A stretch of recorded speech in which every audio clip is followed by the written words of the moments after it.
Hi, everybody, and welcome to Laurel Park, and Merry Christmas to everyone. Happy holidays to you all. It's Today at the Races, sponsored by Fidelity First. Dave Rodman, along with Keith Fustel, will go through today's Christmas Eve program, the only game in town, the only game in the country running today. And just a very important update for you. If you're playing Laurel Park today, you're going to handicap along with us. The track is rated sloppy, Keith. Yeah, we had plenty of rain starting early this morning. Still continuing. We got showers still in the area, and we got hit with quite a bit. I guess if this was snow, we'd be really in trouble. So good thing it is raining. We've got racing at Laurel Park. Yeah, indeed. As I was thinking, if it were 28 degrees, we might be in a little bit of trouble. But actually, the temperature is supposed to go higher today, maybe even 50 degrees for a high this afternoon. It doesn't feel like it right now. Winds will be coming out of west-southwest at 5 to 15 miles an hour. Nothing much of consequence there. We just felt a gust earlier, but pretty light winds. Yeah. West-southwest 5 to 15. Sloppy track. We've had a lot of reindeer, so to speak, here on Christmas Eve. So what do you think? Well, I think this card is a really, really tough card. It's a good betting card. You're going to have to work hard to earn your money today.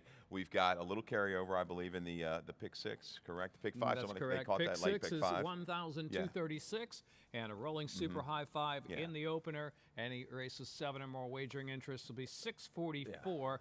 For the high five. And if you're here on track this afternoon, do want to mention Premier Players hit any pick 4 at Laurel Park today, and you'll earn a bonus 2,000 Premier Player points on your Premier Player card. Limit 1 bonus account each day, and become a Premier Player if you're not today, and you could earn the 2,000 Premier Player points if you hit any pick 4 here at Laurel Park today. Go to guest services and see Sunithia. She's there bright and early on this Christmas Eve. I'll sign you up.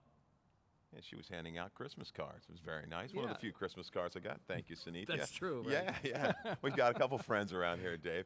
But taking a look at the track sloppy and sealed. It's probably going to stay this way the entire the duration of the racing card. And what we've had, if you haven't been watching Laurel regularly over the last month and a half, we've talked about this time and time again in the morning show and in the afternoon. This track had a little bit of a bias buildup, something not normal, not really typical for the Maryland surfaces. But indeed, we've had a kind of an outside flow for quite a while. Yesterday, we saw the track play pretty fair for the most part. You saw the jocks kind of getting off the inside, but we did have 1 or 2 horses slide up the inside. One for a winner for trainer Gina Rosenthal off the claim. Yeah, the opener was a rail horse, but he was 3 to 5, and kind of figured. And we did see a good race from Ten Hut coming through off the inside, though not really on the rail. A little more fair kind of situation yesterday. But I'm always kind of assuming the outside flow here at Laurel Park. Yeah, but last week, I guess it was last Sunday, we had a similar surface, and it did play pretty fair, Dave, throughout the racing card. All righty, so we've got a few videos to show you. Actually, 4 really nice videos to show you. Some angles, too, for an off-track this afternoon. Keith, let's kick it off with the opener at 6 furlongs. Scratch the 1A Tracy Island, the starter optional claiming to kick off the first pick 5 of the day. We have 2 pick 5s, both of them 50 cents, 12% takeout in both pick 5s, and it's a mandatory payout in the early pick 5. We've got a video to show of Staff Sergeant Reckless, the plain one, the horse that stayed in part of the Hugh McMahon entry that did stay in here. Last time out was caught down inside on the worst part of the racetrack. Did get a pretty good flow up in front. I expected a little bit stronger kick, actually, Dave, from Staff Sergeant Reckless. You see her tracking the long shots, Flame of My Heart to the outside, Poco Loco to the inside. She does shift out, gets out to about the 3 path, and has to angle back in as Flame of My Heart drifts. She does make a steady progression, gets the lead, and I think she actually gets clear, Dave, about the 16th pole. But Clem Gem on the far outside, who gets the best part of the racetrack, is able to wear her down. Staff Sergeant Reckless, a good effort, but is she kind of reverting back to those mid-50 buyers, trying to figure out what kind of horse she is right now? There's Callie Peplo, who closed very well on the far outside after being inside on the turn, is also in this race. I'm going to use her underneath in some exotics. But that's the key, Dave. Staff Sergeant Reckless, what is she right now? She's run well off the claim. They've managed her the right way. She's got that 1 big 65 number with a good win over Holiday Blues, has gone on to run well since, has run well in an allowance race on the grass. She's stuck down inside again. Is that going to hamper her? I think it will. I think it's going to take a little starch out of her around the turn. I don't think she's going to have quite the kick. Bohemian Bliss looks like the speed for trainer Keith Nations. Draws the outside, should be able to clear those internals last time, the 22 flat, 46, very quick at Penn. She gave way very late. And Mercamara, the horse that ran second, keys up against some good starter allowance company, so ran well against multiple winners. An edge to Bohemian Bliss. I think she can go ahead and clear and take this field gate to wire. Nancy's Gone Wild's won on the wet track, and then now shortens up. So kind of an open first race. So I'm going to throw Nancy's Gone Wild into the mix here. I think you're going to get away with a little bit of a price on her. Trevor McCarthy goes to this horse. Carrasco stays with Bohemian Bliss, who probably will end up the favorite now with the part of that entry scratch. But Nancy's Gone Wild showed good speed off a little bit of a layoff. This is a good angle. Second off of a layoff for trainer Susan Cooney. I should say second off layoff route to sprint. But I think this horse is going to gain a lot from that race at Penn National. She ran a sneaky good race back in May at Pimlico. Or is that, no, I'm sorry, April at Laurel against the grain of the racetrack that day. A good middle move. 3 of those horses, they've come back to win. Strong race. I don't know if she's going to be able to get up in time, but I think she'll make the run behind the chasers. I think you're going to have some horses chasing the 8 Bohemian Bliss. Maybe she can suck up for a piece. All right, so hopefully you'll be alive in that first leg of the 50-cent pick 5 with a mandatory payout in the early pick 5 at Laurel Park. Using the second wire for the second race, that's a 1-turn mile here at Laurel Park. For those not really familiar with the mile run or the second wire, that means a long run down the backstretch out of the chute, extended run home, more than a quarter mile after they straighten for home, slightly more than that. So you've got time to get position early, you've got time to rally late. Scratch number 7, Turban, to start our first pick 4 on Christmas Eve. I was going to use Turban a little bit in this race. This is another tricky one. Greek God has found, as you say, some of these horses really relish the mile distance at Laurel. This is one. He's turned in 2 really strong efforts the last time he's tried the mile distance. One over a good surface, one over a fast surface last time. He was just head and head the whole way around the turn with Hey Willie.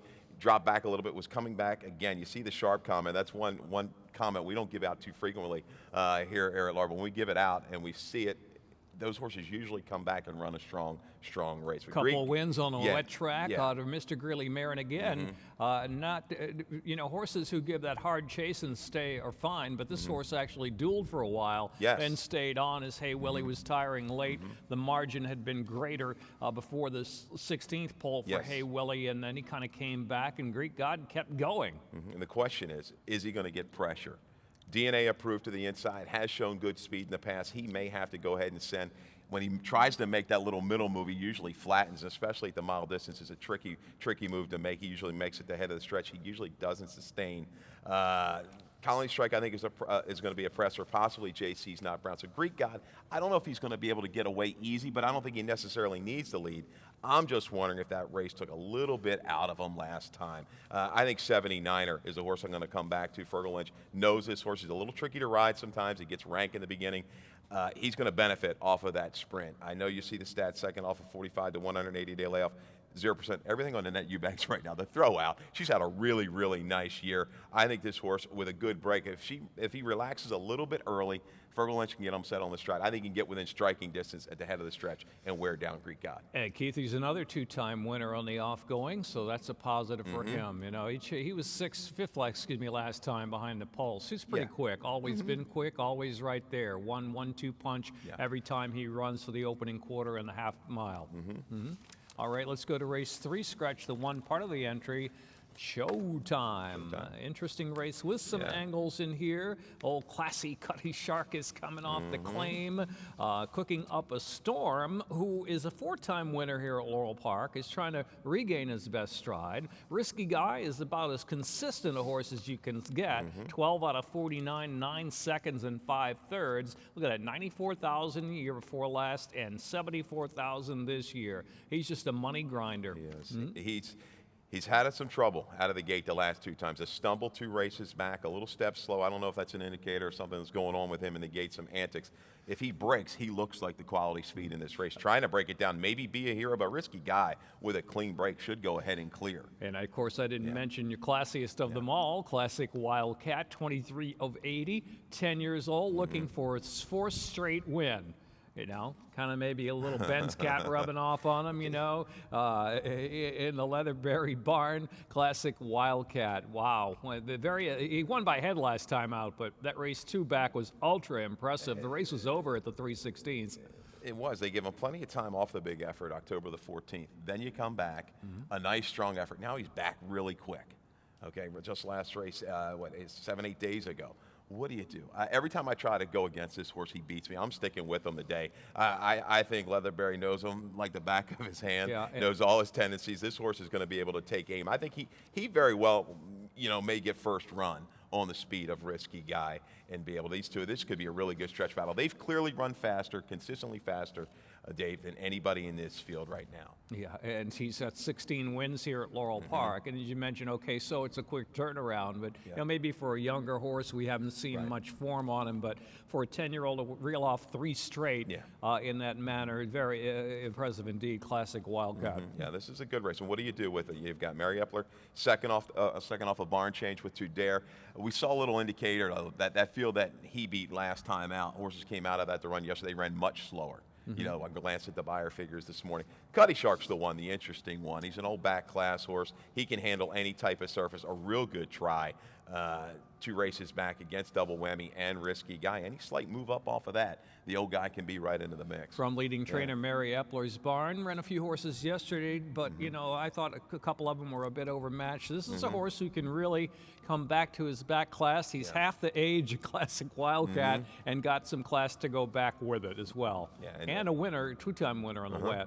And what do you do with Cooking Up a Storm? Is he all done? Well, I mean, it looks like he's not in super top. I couldn't find any excuse for him last time out buying a Risky Guy. Liked him last time. I thought he was going to get the right kind of flow, the right kind of stuff. He just did not fire at all. He does like an off track. He loves Laurel. I'm willing to forgive it. I'll give him one last shot and use him underneath. All right, 3, 5, 1A, and 8 in race 3. Time for a break. They're playing our favorite Christmas song. It's beginning to look a lot like Pick 6. There it is. Next, after this. The all-new Laurel Park is beyond your expectations. Feel the anticipation.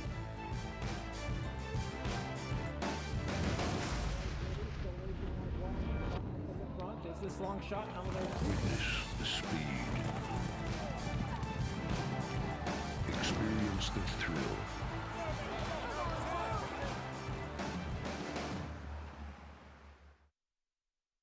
Time for the Rainbow Pick 6 here at Laurel Park. It starts with the 4th race. It's a 20-cent wager, races 4 through 9.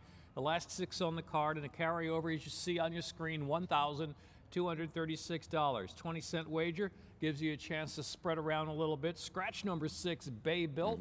Track sloppy today at Laurel Park. We've had a lot of rain this morning, though not raining now. The temperature is going to go up to about 50 degrees today. Winds out of the west-southwest, 5 to 15 or so.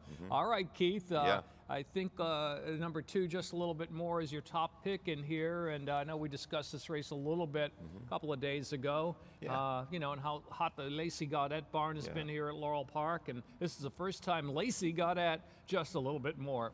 Yeah, just kind of like a lateral move. You see the maiden 40s in New York coming down to the 25s. I think we're comparable to a point when you're really looking at it. Lacey Gaudette, what a the last several months have been really, really good for her. Good to see adding more horses to the barn.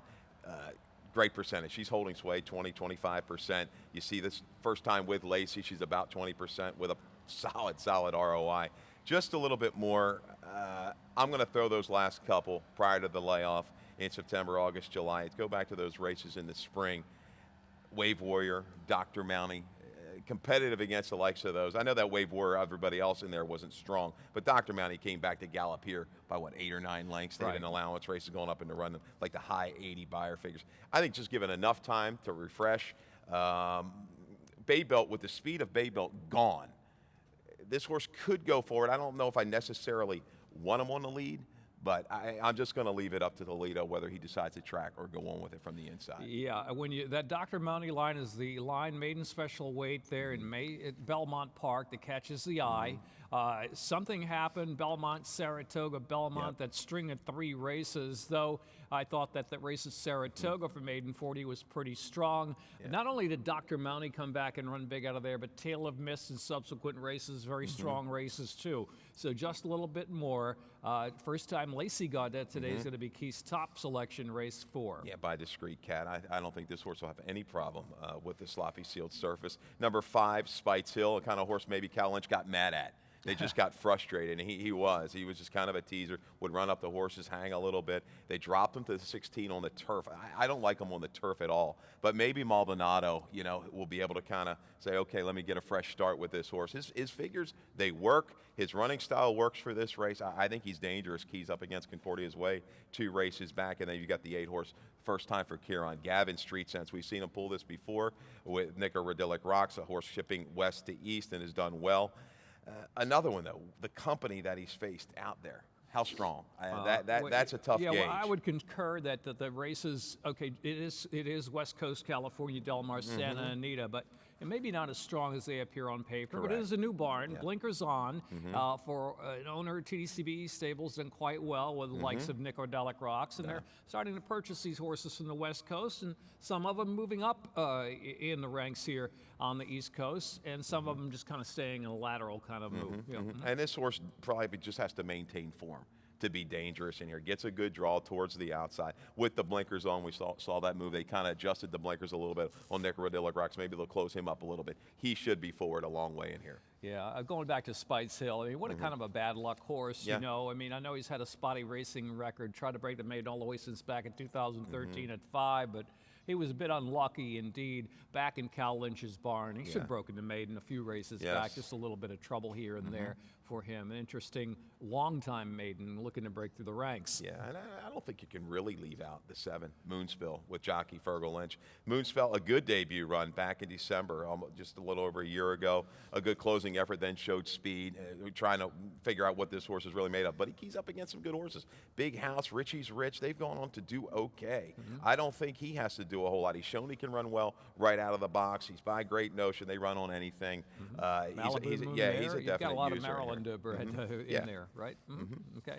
Alrighty, let's go on to the 5th on the program, and that starts our late pick 5. The first pick 5 starts in the opener with a mandatory payout. The late pick 5 has carryover potential, so if nobody gets 5. So the late pick 5, the 5th race, again, 50-cent wager, 12% takeout. Once again, using the 1-turn mile on the second wire finish, and no scratches in the 5th. Top pick is? We're going to take a shot with Kieran. My Own Lane, a horse. I always wonder why this horse wasn't tried on the dirt. He's certainly bred to handle it. He's a half to access Charlie. He was 3 for 13. Going long, he ran an 81 buyer. I think this horse has found the right kind of spot to step in. I know they were hoping this horse got beat in that maiden 16 claimer last time. Unfortunately got up, hoping to hold that maiden condition. But I like the confidence Kieran's shown. Putting this horse, raising it up slightly. Catches, to me, a really suspect field. And again, not a lot of speed in this race. Moving into this barn, we've seen horses add more speed when they go to Kieran.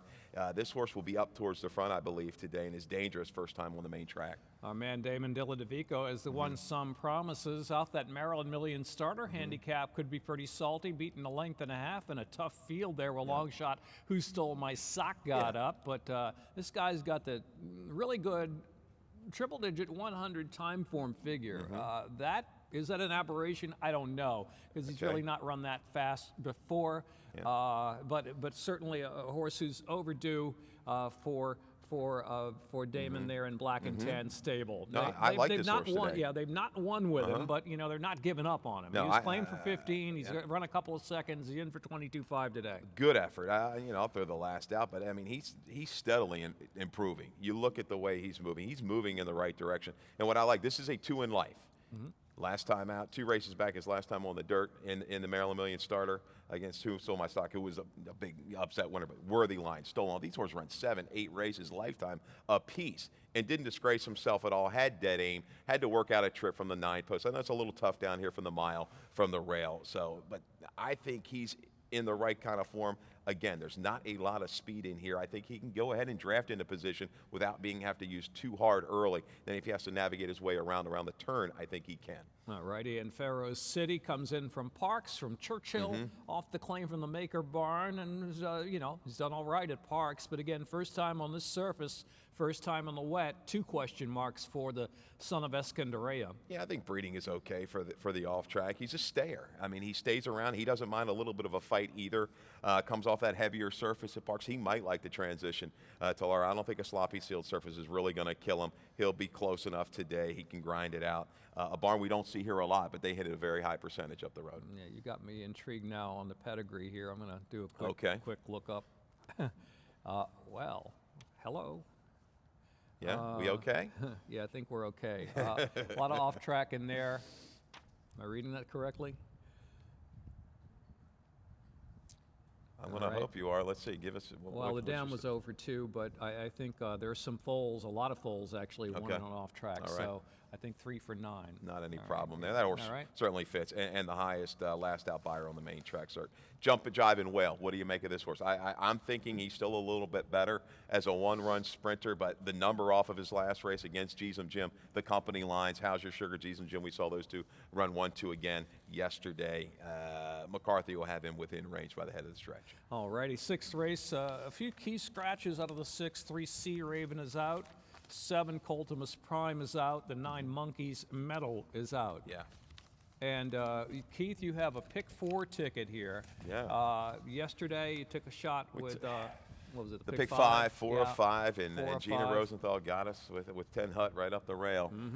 But, that was a great effort by that horse off the claim. Well, if you had 4 or 5 in the pick 5 yesterday, all you need is 4 to hit the pick 4. So let's look at it on the bright side. Still no singles, but going a little deeper in the middle legs, and you're using 4 and 6 to kick off the late pick 4 ticket. $36 is what it'll cost you if you play the numbers on the screen. We got a little bit of a help. I was going to use Sea Raven in this 6th race to get things started, but a late scratch will narrow it down to 2. Golden Glint and Scorch. Scorch is the kind of the question mark off of a long layoff. Super impressive before the layoff. See if Dickinson can get this horse right back. We've seen him get horses off of a long layoff, ready to go right off the bat and handle a route of ground. 7th race, I'd like to go 6 or 7 deep if I could. We're going to try a long shot in there with the 14 chips I included. Also use Sweet Zaray. I think it's probably her race to lose today. Liked her again last time in the first, or Jason Egan's first, or intrigues me a little bit. Then we're going to really stretch it out in race 8 and 2 deep in race 9. Everybody's going to probably single Paradise Bird, but I'm going to use Waves on the Sea as well. All righty. Going back to Scorch a little bit, one thing that intrigues me about the Michael Dickinson train runners, his horse is trained up at his training farm at Tepida, but he thought enough of this horse to bring this horse to Laurel twice, ship him from in the van down to Laurel to work him not once but twice over this Laurel main track for a horse that's last win was at Gulfstream, last out on the slop. Yeah, interesting, and I think he's going to be solid in that spot. Trying to really get the foundation underneath of him, and it's probably going to be there. You want to look at somebody here? Yeah, let's go ahead. Let's look at Golden Glint if we right. can. That's going to be my top selection. We'll come back to Scorch. But here's Golden Glint from his win on December the 3rd. Up and about the 5 or 6 path to a short lead. He kind of gets passed on his outside, though, by Catane on the extreme outside. Golden Glint in the blinkers with the purple and white silks of Adam Staple. Golden Glint, the classic guy, he's not phased at all, though, by Catane. He just kicks right back on in. He rode the best part of the racetrack that day. Dave, I think he likes this cooler air. I think he likes an off track, and I think he's a little bit better at 2 turns. I like him at the mile and 16th. This race is scratched down a little bit. Maybe some speeds come out of it. He's tactical enough. He can sit mid-pack and make a grinding run to get up. Now that the speeds come out of it, we always have to be afraid of a Fleet Willie, I imagine. Sure, sure. A Fleet Willie last time, he did what he was supposed to do to that field. The negative against him, lesser horses ran faster, believe it or not, that day. I think Rumbling Kyle might have gone a tick or 2 faster for the mile distance on December the 2nd. And again, the horses behind him I don't think is good as the group he's facing today. Yep, and he's going to have to deal with a fresh Cerebral, who I think is a sneaky kind of a long shot in here for trainer Gary Capone. He's going to great guns, 2 wins yesterday, almost 3. Scorch will be up close. I don't know if a Fleet Willie's going to be seasoned enough to go ahead and beat this type If he does, he does. I'll be against him today. All right, I can live with a couple in the first leg of the pick 4 on your ticket. $36, I think it was, right? Yeah. Okay, 7th race, scratch the 2 Honey Buns, 7 Perfect Party Girl, a 15 Frisian Gal. And still a big field here, 5.5 furlongs. And as you mentioned on your ticket, looks like, with the drop here, well, Perfect Party Girl is out, so that was one dropper out. But the other dropper, Sweet Zaraya, it looks like, she's going to be live in the spot. But you went ahead and did you pick her on top? I went with Chips I Included, the 14. We're going to try to blow it up. I'm going to use the 11. I We've got forgot video, about I believe, of that November 28th. Stocking stuffer. Here it is, ladies and gentlemen, the Christmas stocking stuffer. Chips I Included, who we nearly caught at 24-1 a couple races back. Showed good speed again on the 28th, off a freshening from August to late November. Chips I Included gets the lead, but then is immediately handled after about a 16th and 1/8 of a mile, and is ended up sucked and pushed right down to the worst part of the racetrack that day. As Phase the Nation was able to get it done. But that was a day, though. Sweet Zaraya, I love that exacta, Dave, of Phase the Nation, Sweet Zaraya. You see Sweet Zaraya now out there in the 4-path. The 14, Black that cap. particular day, in the black cap for Gina Rosa. It looks like just cruising to get the lead and just flattens out late. That's good enough, guys. I know we're a little short on time. So why would a stocking stuffer be a horse that was on the lead and got beat 13 lengths? It was on the rail. It was Yes, on the dead rail Right, on right. the 28th. And just question marks abound with this field. We get a little bit of help with the scratch of Perfect Party Girl. Questionable firsters all the way through this field. Chips I Included, I think, doesn't even necessarily need the lead, and we saw that back in July at Laurel. Had a little bit of trouble early, a little bobbled out of the gate. I was hoping for her to come a little bit further back off the pace like she did in her first race. She was up into it a little earlier. I think Toledo going here, it might be a little bit of a tell. Chips I Included at a big price. Muddy bonus, Damn Flirtatious Heart, winner on an off track. No doubt. First time on an off track, true off track for Chips Included. All right, so we'll get a thrill maybe for a half mile. Let's hope it's a little bit longer. And then we'll go right to the eggnog. Yeah, she's because either she's going to win or what happens. Yeah, no, I mean, I think Sofatude is going to force her issue, but I like I say, I think she definitely needed that last race. I don't think she needs the lead. Sweet Zaraya is going to have dead aim again. She just is not quite sustained. Wazala, the 12 for Jason Egan, intrigues me a little bit. Breeding kind of obscure by Fierce Win out of a Buddha mare, Big Bad Buddha. But this Fool Brother was 1 for 3 at 2, Dave. 2 for 10 overall, and did catch a low 60 buyer on the dirt.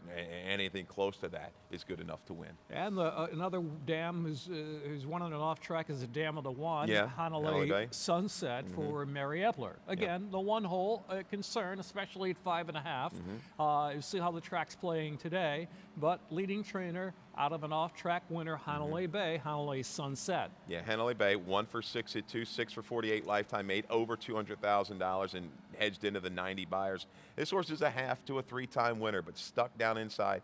Don't let the slower works fool you, Pimlico. That track isn't blazing over there, so I wouldn't really worry about that. Mary gets a nice bottom into her horses. Will she be able to overcome this big field being stuck down inside? Well, I mean, for a trainer with a positive return on investment with first-time starters out of a sample of 21, and a 24% win clip according to DRF, his stats there, and also maiden claimers very strong for Mary. So 14-11, 12-1. Yeah, wide open race. That's a tough one. Like Sweet Zaraya could end up a slight favorite. We've got to try a shot there with Chips I Included. All righty, let's go to the A scratch. The 1, It Behooves Me, part of the entry, and the 2, Sunrise, Sunset, 6 furlongs, and this is a race that almost anyone can win.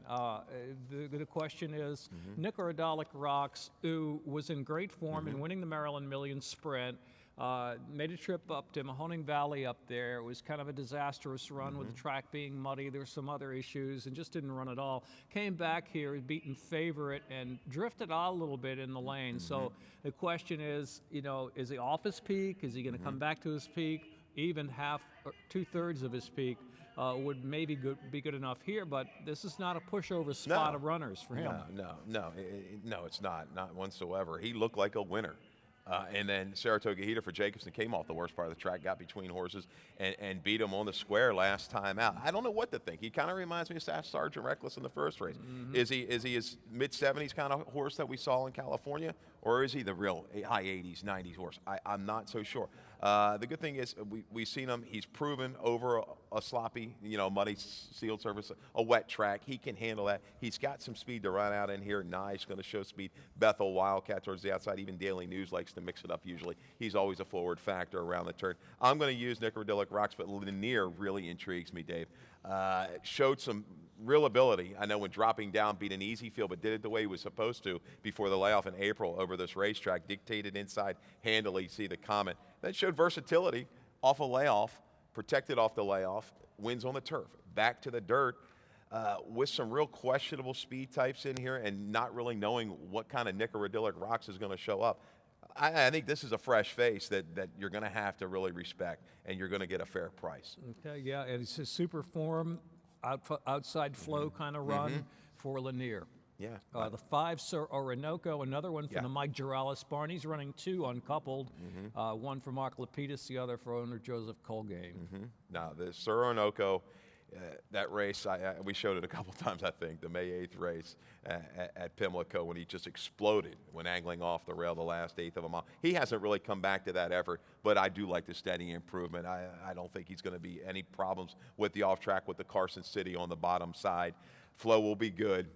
Is he going to be just good enough to get up? He's a factor, though. Mr. Game 7, a winner on the wet, and so that bodes good things for him. He's going to be a price. He's 15-1 on your morning line, but you like him enough to include him in your picks here, even though you rank him at a 15-1 outsider. I do. I think he's going to be kind of left alone at the windows a little bit. I believe. They bet Pedrosa the other day. Just the way that he did it. I know he got it. There was a cheap, kind of a pace duel up in front of him, but he went away with authority that last 1/8 of a mile. The barn, I've got to respect. He knows his horses. Taking a shot here. He hasn't done really well moving them from claiming to allowance when looking back over the last couple of years, but with some definite suspects in here that are questionable. He's an informed horse, obviously. I do not know where that race came from. There's another 15-1 shot breaking to his inside who, on paper, looks like, he's never passed a horse, but he's got some intriguing company lines, too. That's Beeks with Tail Saval and Neolithic in the running lines back in Allowance Company. So he's shortening up, and he's going first time for Cal Lynch's barn as well. Yeah. So just because he's not passed a horse, doesn't mean he can't today, and he's never been on the wet.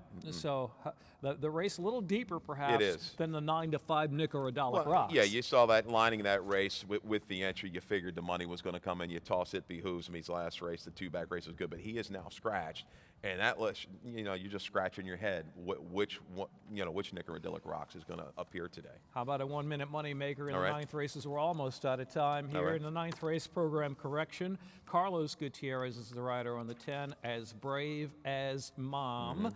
And I know we're going to look at the filly who owes me a little bit, a lot. Yeah. And now she's in for 10, and she's going to be 7-5, 8-5. I don't know. Yeah, she looks like an all or nothing. Looks like an all or nothing. You watch a race sometime, you think, well, that horse needs blinkers, and then eventually you keep playing it, and then they get blinkers, and you play it again, and you're disappointed. Well, there you go. Look at the running line on Paradise Bird, beaten favorite with blinkers. Yeah, we're going to show that race on the 18th. Do we have that? I think so, yeah. The debut run. All right. September the 18th of 2015. That's a long time ago. It is. The Wayback Machine. A long time ago, but this horse did make a decent little move behind Maryland's Love, Lexington Street. Horse had to work through traffic. As you said, she got bet down. She makes the run in between horses like she's going to do something, and then just flattens out. I don't know what to really make of her. I mean, that's they a pretty had a solid move for a horse in between runners. Showing some willingness first out back when as a 2-year-old. And then gallops out okay, right? Yeah, finishing fourth, had to maneuver through, angled out, and just, had to overcome some early adversity. Yeah. And then you say a couple races went by, still took a little play, and just never really panned out. We've seen Ness get these horses ready off of a long layoff. Gets a great draw from the outside. Not a lot of speed. I know there's a horse, Axis Mundi, you mentioned a little bit breeding-wise, the 6th kid that could be sneaky speed on the front end. She's for Dougie Adams. Yeah, she's out of Madame Oopsie Daisy, who's had 3. She was a 3-time winner on an off track, and a half to a horse who was very consistent. 18th of March, I think it is. 11 out of 50 lifetime with a 97 buyer, and so comes from the synthetic at Woodbine to here. a little bit of an off-track angle. Yeah. If you don't like a class dropper who's been off 273 Right. days. I'm going to toss in the 5. I know we're a little short. Yeah. 5 waves on the sea. The comment last time, full of run on the turn before, unfortunately, clipping heels. Gets the muddy track Yes. too, and that's Yeah. that was her best race back on the 4th of July. If there's a pace meltdown, she will be right there. Okay. All right, Keith from Equibase and our morning line maker, and that's his picks for today's card. And I'll be along in just a few moments with the program changes and corrections. Happy Christmas Eve, everyone. Absolutely. And wait, just got a text from my buddy Coast Guard Mike. Uh-oh. Merry Christmas, player. Laurel is the only game in town. What time does it start? I got to cut off my Christmas shopping and get home That's in right. time. Everybody's got to get home. That's right. What would you rather be doing, shopping or betting Laurel? It's a no-brainer, I right? think you got to pay for your Christmas presents with your Go late shopping Chick-fil-A later. ticket. You got Okay, it. All right.